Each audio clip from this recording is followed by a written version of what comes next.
gente. Vamos lá para a nossa aula de redação hoje. Redação do terceiro ano.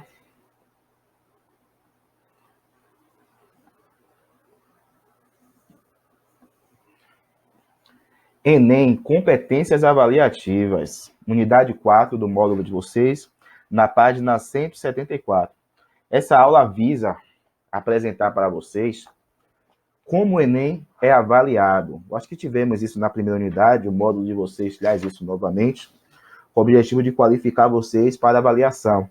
Se fôssemos ter avaliação agora em novembro, né? Provavelmente ouviu uma notícia que vai ser em janeiro, primeiro foi maio, agora talvez em janeiro, que essa semana deve definir exatamente quando, né?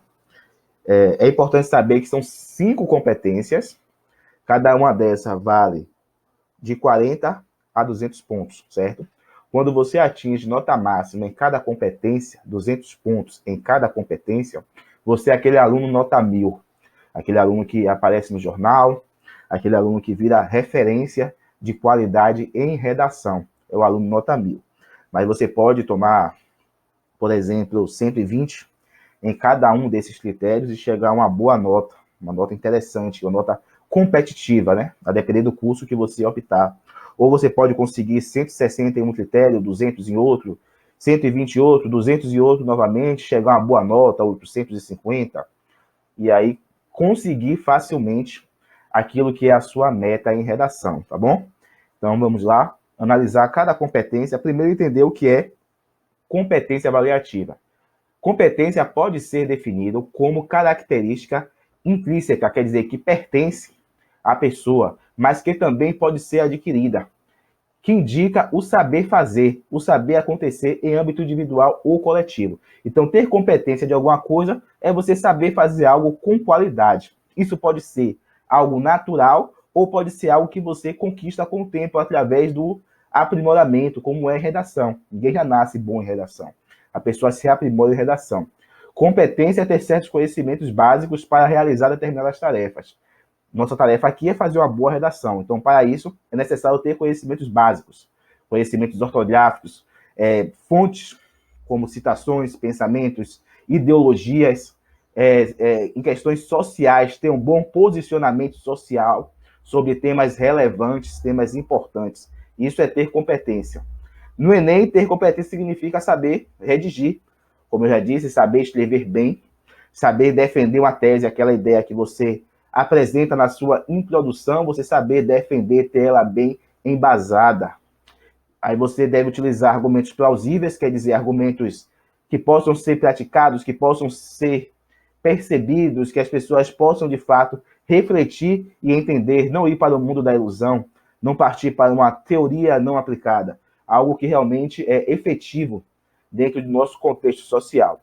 E você também deve intervir responsavelmente, socialmente, sobre o tema proposto. Aí estamos falando da sua conclusão, né? Saber resolver aquele problema que foi apresentado. Vamos à competência de número 1. Competência de número 1 é demonstrar domínio da modalidade escrita da língua portuguesa. Pronto. Aí nós já estamos falando de ortografia, né? Estamos falando da parte da gramática. Saber reconhecer a diferença entre a linguagem oral e a linguagem escrita. Isso você já anula a questão das gírias, a questão dos costumes de falar, e aí, na redação você não pode usar isso uma coisa da linguagem oral. Diversas vezes colocar, aí o Brasil deve, dessa forma, e aí, isso é um hábito que tem acontecido em algumas redações do ensino médio de um modo geral, certo? As gírias já falamos, palavras corriqueiras como essa questão do e aí. Existe também a correção gramatical, você ser capaz de se autocorrigir gramaticalmente. Quando você terminar a sua introdução, você é capaz de ler a sua introdução e detectar aquele erro que você cometeu, aquela falta de acento, aquela falta de vírgula, aqueles 2 pontos que deveria ter ali, ou aquela expressão que deveria estar entre vírgulas. Isso tudo é ter a competência de número 1, certo? Palavras que você está na dúvida de como é que escreve, é com X, é com 2 S, é com CH? Como é que eu escrevo essa palavra? Você saber escrever corretamente as palavras é fazer bom uso da competência 1. Lembrando que essa competência vale de 0 a 200 pontos e você pode perder muito ponto por falta de vírgula, por falta de um acento, por falta de até o espaçamento das palavras, ou a questão de descer a palavra, usar aquele hífen, separar a palavra no cantinho da página, tudo isso é observado na competência número 1, certo? Então, a questão também de concordância, regência, são assuntos que nós temos estudado ultimamente, que são importantes para a competência número 1. A nossa competência de número 2 exige compreender a proposta de redação e aplicar conceitos de várias áreas de conhecimento para desenvolver o tema dentro dos limites estruturais do texto dissertativo argumentativo.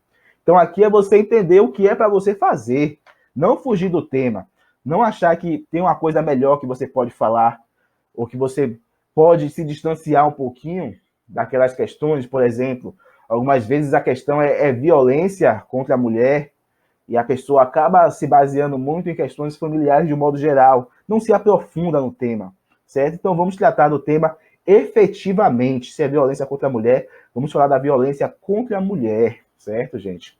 Se é violência e racismo, não vamos fugir para outros campos do preconceito social. Vamos falar da questão racial, de fato, certo?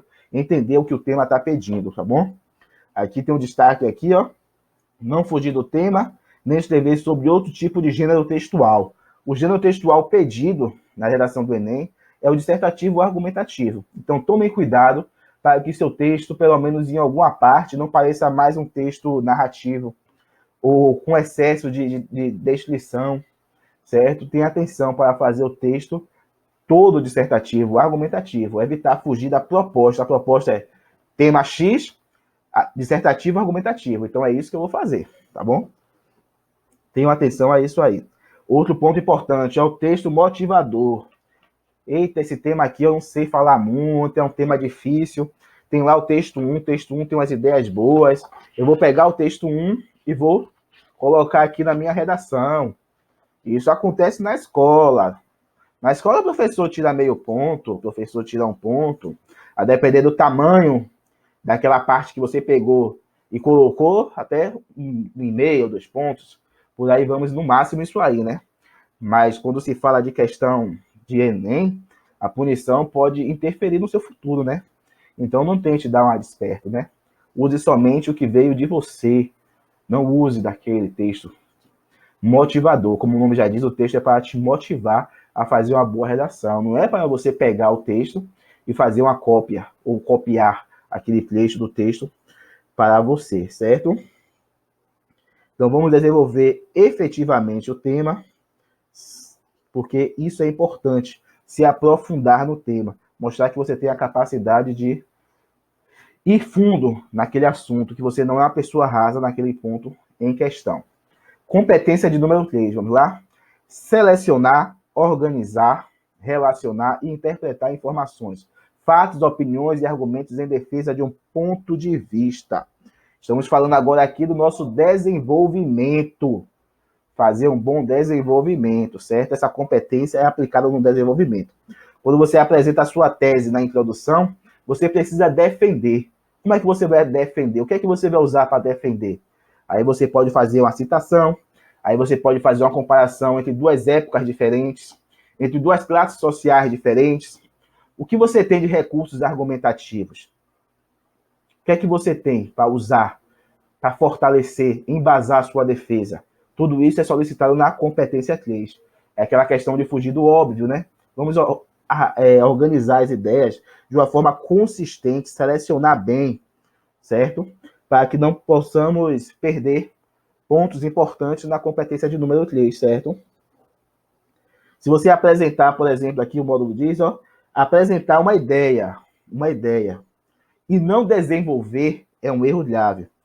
Por exemplo, se você apresenta a questão de que o racismo é estrutural, ou que o racismo se inicia na escola, por exemplo, você coloca uma ideia dessa na sua redação, que o racismo já é iniciado na escola, mas você não desenvolve essa ideia, você larga lá e pronto, é um erro grave. Toda vez que você apresentar uma ideia tese, uma ideia como essa, forte, de opinião forte, você deve ter argumentos suficientes para comprovar, justificar que é de fato o que você está falando, que você está correto em afirmar isso, certo?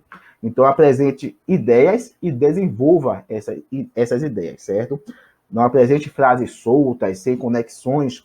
E os argumentos têm que ser plausíveis, os argumentos têm que ser convincentes, lógicos, que levem a pessoa, de fato, ao convencimento.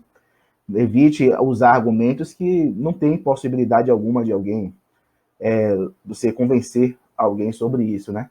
Então, é bom praticar essa questão do desenvolvimento, porque, como eu falei, cada competência vale de 0 a 200. Vamos ver a competência de número 4. Competência de número 4. Demonstrar conhecimento dos mecanismos linguísticos necessários para a construção da argumentação. Novamente, vamos para o nosso desenvolvimento, hein? Isso aqui é importante, o uso da coesão e da coerência. É um dos mecanismos essenciais. Você saber os conectivos que você deve utilizar. Aí você pode falar da questão da linguagem, a questão das palavras, que você pode mostrar que você tem um vocabulário rico. Eu tenho alunos esse ano que aprimoraram muito o vocabulário, né, nas redações. Por exemplo, Diego, Karen. Eu pegava no pé, vocês lembram de Jamile, quanto ao infelizmente, porque é justamente nessa competência que é avaliada a qualidade da escrita da pessoa. Aí não é uma questão ortográfica, aí é uma questão ornamental, de beleza da linguagem e de bom uso das palavras no lugar certo, certo? Quando você usa o entretanto, no entanto, porém, o todavia, você mostra que você tem um recurso linguístico interessante, certo?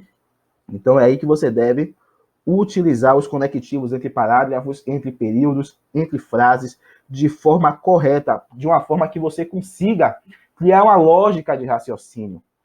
Uma lógica, por exemplo, quando você usa um porém, a pessoa já sabe que você vai apresentar oposição. Se você usa um portanto, você mostra que você vai concluir. Isso é uma lógica que você estabelece no seu texto através das palavras corretas. Então, isso você... Ah, professor, tenho poucas palavras e eu uso sempre as mesmas. Tem que ler. Tem que ler, tem que buscar palavras, que nem a questão das citações, que é da competência número 3. Ah, professor, não sei nenhuma citação. Pô, a citação não vai cair no seu colo. A citação existe para quem pesquisa. Você pode ter uma citação relacionada à educação, que você já decorou, uma citação relacionada à questão de saúde, uma citação relacionada a problemas sociais, uma citação de algum pensador de uma questão racial, alguém que lutou contra essa questão racial e usou alguma frase impactante. Você tem que ter um histórico disso em sua mente, para que quando você pegar aquele tema de surpresa, você consiga, tem uma citação boa para isso aqui. Agora, se você não tem, se você não pratica a leitura, se você não pesquisa, se você nunca buscou se aprimorar nesse sentido, não vai acontecer da noite para o dia, nos estalar de dedos, eu vou lembrar. Você só lembra do que você já estudou. Se você nunca estudou, nunca teve contato com aquilo, não existe a lembrança, tá bom? Esse foi o 4, não foi? A questão do raciocínio, recursos linguísticos. Competência de número 5, a última. Aí já estamos na nossa conclusão. Elaborar uma proposta de intervenção para o problema abordado, respeitando os direitos humanos. Na hora de concluir o seu texto, apresentar uma intervenção, ou seja, uma solução para aquele problema que você apresentou, que você argumentou, que você questionou. Você vai apresentar agora uma solução viável, certo? Uma intervenção para o problema abordado. Depois de utilizar argumentos plausíveis, ter coesão, ter coerência, agora é hora de você solucionar aquele problema. Essa questão aí do respeitar os recursos humanos, por exemplo, você não pode, nesse momento, apresentar uma conclusão que apresenta o machismo, que apresenta uma homofobia, ou uma intolerância religiosa. Você deve tomar muito cuidado com essa solução, porque essa solução, além de ser viável, ela não pode ferir os direitos humanos, tá bom? Então, precisa ter cautela para não apresentar uma solução tão rígida, tão dura, e que, na sua visão, isso vai resolver o problema, porém, você vai cair na questão de desrespeitar os direitos humanos, tá bom? Então, tome cuidado com isso aí. A prática de bullying também pode ser uma coisa que você pode acabar tocando nessa questão como uma solução, ou a solução pode ser separar as pessoas, entendeu? Aí você pode acabar caindo na xenofobia, que cada um deve estar no seu local, coisa do tipo. Tem que tomar muito cuidado, muito cuidado. Vocês não têm feito isso, mas a conclusão de vocês, como eu já falei, algumas vezes apresenta aquela mesma solução, como eu falei, das escolas, Então, para resolver isso, desde o começo, as escolas têm que trabalhar projetos e coisas do tipo. É uma solução que já está bem manjada e não é a solução para todo problema, né? Não vamos botar um fardo imenso na escola, como que a escola resolve os problemas da humanidade. Beleza, gente? Atividade para casa, olha só, página 175, 176, 177, 178, 179, 180. Só isso aí. Beleza, pessoal? Estamos acabando nossa unidade. Última aula aqui. Graças a Deus. Muito bom. Semana de prova vem aí. Semana de prova através do Google Sala de Aulas. Depois vamos ter começo da terceira unidade. Até agora não foi falado nada a respeito de volta às aulas. Eu achei que iria falar agora, mas não tocou nem no assunto de escola. Então é isso aí, tá bom? Tchau, tchau, gente. Qualquer dúvida através do WhatsApp. Vamos ver se vai ter aula de revisão. Eu não fui informado ainda nesse momento que eu estou gravando. Mas aula de revisão para terceiro ano não existe. Para ensino médio não existe. Porque a gente fala dos assuntos e passa uma atividade de revisão. Atividade de revisão. Aqui ainda é melhor, porque se você, na escola, se você perder uma aula, já era. Aqui não, perdeu a aula, você pode ir lá no histórico dos vídeos e achar a aula. Foi nesse dia que o professor falou. E aí, beleza, não tem o que reclamar, não. Não tem nem por que ficar chorando. Tá bom, gente? Tchau, tchau pra vocês, ó.